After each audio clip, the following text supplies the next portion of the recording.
നമസ്കാരം, any time ന്യൂസിലേക്ക് സ്വാഗതം. ഞാൻ നിതിൻ. പ്രധാന വാർത്തകൾ. ആദായ നികുതി ഇളവ് പരിധി 12 ലക്ഷം രൂപയായി ഉയർത്തി. കേന്ദ്ര ബജറ്റ് അവതരണത്തിൽ ചരിത്രം കുറിച്ച് ധനമന്ത്രി നിർമ്മല സീതാരാമൻ. കേന്ദ്ര ബജറ്റിൽ കേരളത്തിന് ന്യായമായ പരിഗണന പോലും കിട്ടിയില്ലെന്ന് ധനമന്ത്രി KN ബാലഗോപാൽ. കേരളത്തിൽ നിന്നൊരു ലോക്സഭ അംഗമുണ്ടായിട്ട് പോലും ബഡ്ജറ്റിൽ കേരളത്തിന് അർഹിക്കുന്ന പരിഗണന ലഭിച്ചില്ല. K മുരളീധരൻ. മച്ചാട് തിരുവാണിക്കാവ് ഭഗവതി ക്ഷേത്രത്തിലെ പ്രതിഷ്ഠാ ദിന ചടങ്ങുകൾ നാളെ നടക്കും. വാർത്തകൾ വിശദമായി. ആദായ നികുതി ഇളവ് പരിധി 12 ലക്ഷം രൂപയായി ഉയർത്തി. ആദായ നികുതി സംബന്ധിച്ച് പാർലമെന്റിൽ അടുത്ത ആഴ്ച പുതിയ ബിൽ അവതരിപ്പിക്കുമെന്ന് ബജറ്റ് പ്രസംഗത്തിനിടെ സൂചിപ്പിച്ച ധനമന്ത്രി നിർമ്മല സീതാരാമൻ തുടക്കം മുതൽ ഈ വിഷയത്തിൽ സസ്പെൻസ് നിലനിർത്തി. വ്യക്തിഗത ആദായ നികുതി പരിധിയിലെ വ്യത്യാസം ഏറ്റവും ഒടുവിൽ പറയാമെന്ന് ഇടയ്ക്കൊരു സൂചന നൽകിക്കൊണ്ട് പിരിമുറുക്കം കൂട്ടുകയും ചെയ്തു നിർമ്മല. ഒടുവിൽ തന്റെ 8ാം ബജറ്റിലെ ഏറ്റവും അവസാനത്തെ പ്രഖ്യാപനമായി നിർമ്മലയുടെ വാക്കുകൾ. ആദായ നികുതി ഇളവ് പരിധി 12 ലക്ഷം രൂപയായി ഉയർത്തി.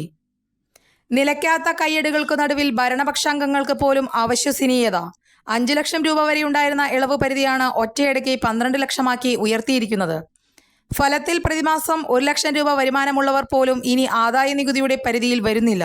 കേന്ദ്ര ബജറ്റ് അവതരണത്തിൽ ചരിത്രം കുറിച്ച് ധനമന്ത്രി നിർമ്മല സീതാരാമൻ. കേന്ദ്ര ബജറ്റ് അവതരണത്തിൽ ചരിത്രം കുറിച്ച് ധനമന്ത്രി നിർമ്മല സീതാരാമൻ.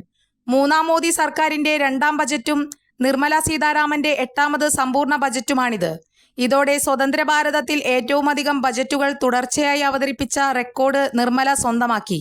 7 ബജറ്റുകൾ അവതരിപ്പിച്ച CD ദേശ്മുഖിന്റെ റെക്കോർഡ് മറികടന്നാണ് നിർമ്മലയുടെ നേട്ടം. ഇന്നത്തെ അവതരണം കൂടി പരിഗണിച്ച് 2019 മുതൽ 7 സമ്പൂർണ്ണ ബജറ്റും ഒരു ഇടക്കാല ബജറ്റുമാണ് നിർമ്മല അവതരിപ്പിച്ചിരിക്കുന്നത്. കേന്ദ്ര ബജറ്റിൽ കേരളത്തിന് ന്യായമായ പരിഗണന പോലും കിട്ടിയില്ലെന്ന് ധനമന്ത്രി KN ബാലഗോപാൽ. കേന്ദ്ര ബജറ്റിൽ കേരളത്തിന് ന്യായമായ പരിഗണന പോലും കിട്ടിയില്ലെന്ന് ധനമന്ത്രി KN ബാലഗോപാൽ.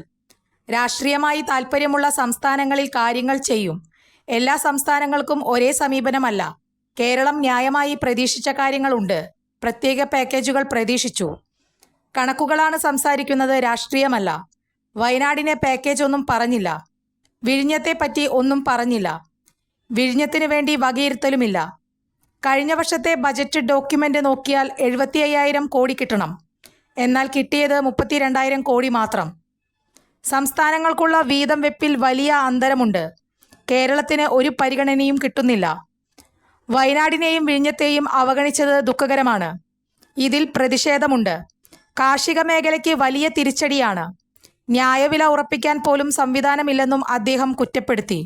കേരള ഫ്രണ്ട്ലി അല്ല, BJP ഫ്രണ്ട്ലി ബഡ്ജറ്റാണ് അവതരിപ്പിച്ചത്. തൽക്കാലം BJPക്ക് ഇഷ്ടപ്പെടുന്ന ബഡ്ജറ്റ് മതിയെന്നാണ് BJP നേതാക്കളുടെ അഭിപ്രായം. ഇനി സ്കൂളിൽ ഉച്ചഭക്ഷണമായി 2 ചപ്പാത്തിയും ഡാളും മക്കാനിയും കൊടുത്താൽ മതിയെന്ന് പറഞ്ഞാൽ ശരിയാകുമോ എന്നും ധനമന്ത്രി ചോദിച്ചു. കേരളത്തിൽ നിന്നൊരു ലോക്സഭ അംഗമുണ്ടായിട്ട് പോലും ബഡ്ജറ്റിൽ കേരളത്തിന് അർഹിക്കുന്ന പരിഗണന ലഭിച്ചില്ല. K മുരളീധരൻ. കേരളത്തിൽ നിന്നൊരു ലോക്സഭാ അംഗമുണ്ടായിട്ട് പോലും ബഡ്ജറ്റിൽ കേരളത്തിന് അർഹിക്കുന്ന പരിഗണന ലഭിച്ചില്ലെന്ന് K മുരളീധരൻ കുറ്റപ്പെടുത്തി. കേരളത്തിന്റെ ആവശ്യങ്ങളൊന്നും കണക്കാക്കാത്ത ബജറ്റാണിത്. ബീഹാറിന് വാരിക്കോരി പദ്ധതികൾ കൊടുക്കുന്നു. തെരഞ്ഞെടുപ്പ് മുന്നിൽ കണ്ടുള്ള ബഡ്ജറ്റാണിത്. മുണ്ടയ്ക്ക് ചൂരൽമല ദുരിതബാധിതർക്കായി ഒരു പദ്ധതി പോലും ഇല്ലെന്നും അദ്ദേഹം കുറ്റപ്പെടുത്തി. ബഡ്ജറ്റ് പ്രഖ്യാപനങ്ങൾ നിരാശ നൽകുന്നതെന്ന് ലീഗ് നേതാവ് PK കുഞ്ഞാലിക്കുട്ടി പ്രതികരിച്ചു. കേരളം കേന്ദ്രത്തിന്റെ ചിന്തയിൽ പോലുമില്ലാത്ത അവസ്ഥയിലാണ്. രാജ്യം കണ്ട ഏറ്റവും വലിയ ദുരന്തമുണ്ടായിട്ടും സഹായങ്ങളൊന്നുമില്ല. ഇലക്ഷൻ വരാൻ പോകുന്ന സംസ്ഥാനങ്ങൾക്ക് വേണ്ടി മാത്രമാണ് ബഡ്ജറ്റ്. ലോക്സഭാ അംഗവും കേന്ദ്രമന്ത്രിയും ഉണ്ടായിട്ട് പോലും കേരളത്തിന് പ്രയോജനമില്ല. കേരളത്തിൽ നിന്നുള്ള കേന്ദ്രമന്ത്രിയോട് എന്തോ ദേഷ്യമുണ്ടെന്ന് തോന്നുന്നുവെന്നും അദ്ദേഹം പരിഹസിച്ചു. മച്ചാട് തിരുവാണിക്കാവ് ഭഗവതി ക്ഷേത്രത്തിലെ പ്രതിഷ്ഠാ ദിന ചടങ്ങുകൾ നാളെ നടക്കും. മച്ചാട് തിരുവാണിക്കാവ് ഭഗവതി ക്ഷേത്രത്തിലെ പ്രതിഷ്ഠാദിന ചടങ്ങുകൾ നാളെ നടക്കും. പ്രതിഷ്ഠാദിനത്തിനുള്ള ഒരുക്കങ്ങൾ പൂർത്തിയായതായി ഭാരവാഹികൾ അറിയിച്ചു. രാവിലെ ഗണപതി ഹോമം, ഉദയാസ്തമന പൂജ, കേളി, കൊമ്പുപറ്റ്, കുഴൽപ്പറ്റ്, ചൊവ്വല്ലൂർ മോഹനവാര്യരുടെ നേതൃത്വത്തിൽ 51-ൽ പരം കലാകാരന്മാർ പങ്കെടുക്കുന്ന പഞ്ചാരിമേളം, ഉച്ചപൂജ, നവകം, പഞ്ചഗവ്യം, പൂമൂടൽ, ശ്രീഭൂതബലി, പ്രസാദ ഊട്ട്, വൈകിട്ട് നിറമാല, ചുറ്റുവിളക്ക്, ദീപാരാധന, ഡബിൾ തായമ്പക, പ്രതിഷ്ഠാദിനമേളം എന്നിവ നടക്കും. ക്ഷേത്രം തന്ത്രി പാലക്കാട്ടിരി മനക്കൽ നാരായണൻ നമ്പൂതിരി, ക്ഷേത്രം മേൽശാന്തി കല്ലൂർമഠം സുരേഷ് എമ്പ്രാന്തിരി എന്നിവർ പ്രതിഷ്ഠാദിന ചടങ്ങുകൾക്ക് മുഖ്യ കാർമ്മികത്വം വഹിക്കും. രാജ്യത്ത് വാണിജ്യ സിലിണ്ടറിന് വില കുറച്ചു. രാജ്യത്ത് വാണിജ്യ സിലിണ്ടറിന് വില കുറച്ചു. 19 കിലോ വാണിജ്യ സിലിണ്ടറിന്റെ വില 7 രൂപയാണ് കുറച്ചത്. 1806 രൂപയാണ് കൊച്ചിയിൽ വാണിജ്യ സിലിണ്ടറിന്റെ വില. 6 രൂപയാണ് കുറച്ചത്. വാണിജ്യ രംഗത്ത് പ്രവർത്തിക്കുന്നവർക്ക്, പ്രത്യേകിച്ച് ഹോട്ടൽ നടത്തിപ്പുകാർക്ക് ആശ്വാസമാകുന്ന വാർത്തയാണിത്. അതേസമയം ഗാർഹിക LPG സിലിണ്ടറുകളുടെ വിലയിൽ മാറ്റമുണ്ടാകില്ല. ഡൽഹിയിൽ 803, കൊൽക്കത്തയിൽ 829, മുംബൈയിൽ 802, ചെന്നൈയിൽ 818 എന്നീ നിലകളിൽ തുടരും. എല്ലാ മാസവും തുടക്കത്തിൽ ഗാർഹിക സിലിണ്ടറിന്റെയും വാണിജ്യ സിലിണ്ടറിന്റെയും വില പുതുക്കാറുള്ളതാണ്. ലയൺസ് ക്ലബ് ഡിസ്ട്രിക്റ്റിന്റെ നേതൃത്വത്തിൽ 49 സ്കൂളുകളിലെ 500ഓളം കുട്ടികൾക്ക് കണ്ണടകൾ വിതരണം ചെയ്തു. ലയൺസ് ക്ലബ്ബ് ഡിസ്ട്രിക്റ്റിന്റെ നേതൃത്വത്തിൽ 49 സ്കൂളുകളിലെ 500ഓളം കുട്ടികൾക്ക് കണ്ണടകൾ വിതരണം ചെയ്തു. Lions club district governor James Valappila ഉദ്ഘാടനം ചെയ്തു. ഡിസ്ട്രിക്ട് കോർഡിനേറ്റർ പത്മജ പ്രദീപ് അധ്യക്ഷത വഹിച്ചു. നഗരസഭാ ചെയർമാൻ PN സുരേന്ദ്രൻ മുഖ്യാതിഥിയായിരുന്നു. Lions club president AP Johnson, Lions club district ഭാരവാഹികളായ Prince Thomas, Pradeep Menon, U Karunakaran, N Raghunath, Naseer N, A Wilson Kunnampally, Shaju Thomas, Jyothi teacher എന്നിവർ പങ്കെടുത്തു. ഒരിടവേള. പ്രായം എത്രയായാലും ഒന്ന് നടക്കാൻ ആഗ്രഹിക്കാത്തവർ ലോകത്തെവിടെയും ഉണ്ടാവില്ല. ലോകമെമ്പാടുമുള്ള ജനങ്ങളെ ഏതാണ്ട് ഒരേ രീതിയിൽ അലട്ടുന്ന പ്രശ്നമാണ് മുട്ടുതേയ്മാനം. 45 കഴിഞ്ഞവർക്ക് മുട്ടുതേയ്മാനം കണ്ടുവരുന്നുണ്ട്. മുട്ടുതേയ്മാനം സംഭവിച്ചവർ മുട്ടുമടക്കാൻ പോലും കഴിയാതെ വീടിനുള്ളിൽ ഒതുങ്ങിക്കൂടേണ്ടി വരുന്ന അവസ്ഥയാകും. അത്തരം രോഗികളുടെ ജീവിതം തന്നെ മാറുന്ന വിധത്തിൽ നൂതന സാങ്കേതികവിദ്യ ഉപയോഗിച്ചുള്ള ശസ്ത്രക്രിയ പ്രചാരം നേടിക്കഴിഞ്ഞു. കൃത്രിമ മുട്ട് മാറ്റിവെക്കുന്നതിനായി സാങ്കേതികവിദ്യ സ്വന്തം പരീക്ഷണാടിസ്ഥാനത്തിൽ കണ്ടെത്തുകയും അതിൽ വിജയം കാണുകയും ചെയ്ത വ്യക്തിയാണ് ഡോക്ടർ പ്രേംകുമാർ. വടക്കാഞ്ചേരിയിലെ മാക്സ് കെയർ ഹോസ്പിറ്റലിലാണ് ഡോക്ടർ സർവീസ്. ഇവരുടെ ഈ സേവനം എന്നെ കേൾക്കുന്ന നിങ്ങൾക്ക് ആർക്കെങ്കിലും ആവശ്യമുണ്ടെങ്കിൽ ഡോക്ടറെ കോണ്ടാക്ട് ചെയ്യണം. അങ്ങനെ നിങ്ങളുടെ ബുദ്ധിമുട്ടുകൾ മാറ്റട്ടെ. ഞാൻ എൻ്റെ ജീവിതത്തിൽ ഇത്രയും ചിന്തിക്കാറുള്ളൂ. ഞാൻ കാരണം ഒരു മനുഷ്യന്റെ ബുദ്ധിമുട്ടുകൾ മാറ്റാൻ പറ്റിയാൽ, എല്ലാ ബുദ്ധിമുട്ടും അവന്റെ മാറ്റാൻ നമുക്ക് പറ്റില്ല, ഒരു ബുദ്ധിമുട്ടെങ്കിലും മാറ്റാതെ രണ്ടെണ്ണം മാറ്റല്ലേ? രണ്ട് ബുദ്ധിമുട്ട് മാറ്റാം കേട്ടാ. കാലിന്റെ മുട്ടിന്റെ ബുദ്ധിമുട്ട് അത് നമ്മൾ മാറ്റി തരും. ചുരുക്കി പറഞ്ഞാൽ ഈ വടക്കാഞ്ചേരിക്കാരൻ ഡോക്ടർ പ്രേംകുമാറിന് മുന്നിൽ മുട്ടുമടക്കാത്തവർ ആരും ഉണ്ടാകില്ല. കുറാഞ്ചേരിയിൽ സ്വച്ഛ് ഗാർഡൻ ഒരുങ്ങി. കേന്ദ്ര നഗരപാർപ്പിട നഗരകാര്യ മന്ത്രാലയത്തിന്റെ നേതൃത്വത്തിൽ നടത്തുന്ന രാജ്യത്തെ ഏറ്റവും വലിയ ശുചിത്വ സർവേകളിലൊന്നായ സ്വച്ഛ് സർവേക്ഷനെ വരവേൽക്കാൻ നഗരസഭയിൽ സ്വച്ഛ് ഗാർഡൻ ഒരുങ്ങി.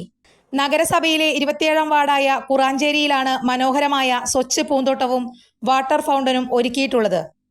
കുറാഞ്ചേരി റോഡിനോട് ചേർന്ന് 2500 സ്ക്വയർ ഫീറ്റ് സ്ഥലത്ത് ഇരിപ്പിടങ്ങളും അലങ്കാര ലൈറ്റുകളും തയ്യാറാക്കിയിട്ടുണ്ട്. നാട്ടുകാർക്ക് സായാഹ്ന നേരങ്ങളിൽ സമയം ചെലവഴിക്കാൻ കഴിയുന്ന രീതിയിൽ സൗകര്യമൊരുക്കിയിട്ടുണ്ട്. ഐ ലവ് വടക്കാഞ്ചേരി എന്ന സെൽഫി പോയിന്റ് കാഴ്ചക്കാർക്കും ഏറെ കൗതുകമേകി. സ്വച്ഛ് ഗാർഡനിന്റെ ഉദ്ഘാടനവും വാട്ടർ ഫൗണ്ടൻ സ്വിച്ച് ഓൺ കർമ്മവും നഗരസഭാ ചെയർമാൻ PN സുരേന്ദ്രൻ നിർവഹിച്ചു. വൈസ് ചെയർപേഴ്സൺ ഷീല മോഹൻ അധ്യക്ഷയായി. സ്ഥിരം സമിതി അധ്യക്ഷരായ AM Jameela B, CV Muhammad Basheer, ward councillor SB Aishwarya, നഗരസഭാ secretary KK Manoj, public health inspector Siddiqul Akbar എന്നിവർ സംസാരിച്ചു. കൗൺസിലർമാർ, നഗരസഭാ ജീവനക്കാർ, നാട്ടുകാർ തുടങ്ങിയവർ പങ്കെടുത്തു. കേന്ദ്ര ബജറ്റിൽ നിരാശ രേഖപ്പെടുത്തി PK കുഞ്ഞാലിക്കുട്ടി. കേന്ദ്ര ബജറ്റിൽ നിരാശ രേഖപ്പെടുത്തി മുസ്ലിം ലീഗ് നേതാവ് PK കുഞ്ഞാലിക്കുട്ടി MLA. ഇത്രയ്ക്ക് നിരാശാജനകമായ ബജറ്റ് ഇതിനു മുൻപ് ഉണ്ടായിട്ടില്ല. കേരളത്തെ പരിപൂർണമായി അവഗണിച്ചു. ഈ ബജറ്റിലെങ്കിലും വയനാടിന് എല്ലാവരും സഹായം പ്രതീക്ഷിച്ചു. ബീഹാറിന് വാരിക്കോരി കൊടുത്ത കേന്ദ്രം പക്ഷേ വയനാടിന് ഒന്നും നൽകിയില്ലെന്നും കുഞ്ഞാലിക്കുട്ടി കുറ്റപ്പെടുത്തി. തെരഞ്ഞെടുപ്പ് മുന്നിൽ കണ്ട് രാഷ്ട്രീയ ഗുണം ലഭിക്കുന്നിടത്ത് മാത്രമാണ് കേന്ദ്രം സഹായങ്ങൾ നൽകുന്നതെന്നും കുഞ്ഞാലിക്കുട്ടി പറഞ്ഞു. BJPക്ക് കേരളത്തിൽ നിന്ന് ഒരു പാർലമെന്റ് അംഗവും മന്ത്രിയുമായ ശേഷം അവഗണന കൂടുതലാണ്. കേരളത്തിൽ നിന്ന് മന്ത്രിയായ ആളോട് ദേഷ്യമുള്ളതുപോലെയാണ് ബജറ്റ് എന്നും കുഞ്ഞാലിക്കുട്ടി പരിഹസിച്ചു. കേരളത്തെ ഒരു സംസ്ഥാനമായി പോലും കാണുന്നില്ല എന്ന് ഈ ബജറ്റോടെ ഉറപ്പായെന്നും PK കുഞ്ഞാലിക്കുട്ടി പറഞ്ഞു. അപകടകരമായ ഒരു പ്രവണതയാണിത്. കേന്ദ്രത്തിൽ നിന്ന് എന്തെങ്കിലും നേടിയെടുക്കാൻ ഇടതുപക്ഷ സംസ്ഥാന സർക്കാരിന് സാധിക്കുന്നുമില്ല. അനുഭവിക്കുന്നത് ജനങ്ങളാണെന്നും പി.കെ. കുഞ്ഞാലിക്കുട്ടി പറഞ്ഞു. പ്രധാന വാർത്തകൾ വീണ്ടും. ആദായ നികുതി ഇളവ് പരിധി 12 ലക്ഷം രൂപയായി ഉയർത്തി. കേന്ദ്ര ബജറ്റ് അവതരണത്തിൽ ചരിത്രം കുറിച്ച് ധനമന്ത്രി നിർമ്മല സീതാരാമൻ. കേന്ദ്ര ബജറ്റിൽ കേരളത്തിന് ന്യായമായ പരിഗണന പോലും കിട്ടിയില്ലെന്ന് ധനമന്ത്രി കെ.എൻ. ബാലഗോപാൽ. കേരളത്തിൽ നിന്നൊരു ലോകസഭ അംഗമുണ്ടായിട്ട് പോലും ബജറ്റിൽ കേരളത്തിന് അർഹിക്കുന്ന പരിഗണന ലഭിച്ചില്ല. കെ. മുരളീധരൻ. മച്ചാട് തിരുവാണിക്കാവ് ഭഗവതി ക്ഷേത്രത്തിലെ പ്രതിഷ്ഠാ ദിന ചടങ്ങുകൾ നാളെ നടക്കും. ഇതോടുകൂടി വാർത്തകൾ അവസാനിച്ചു. നന്ദി, നമസ്കാരം.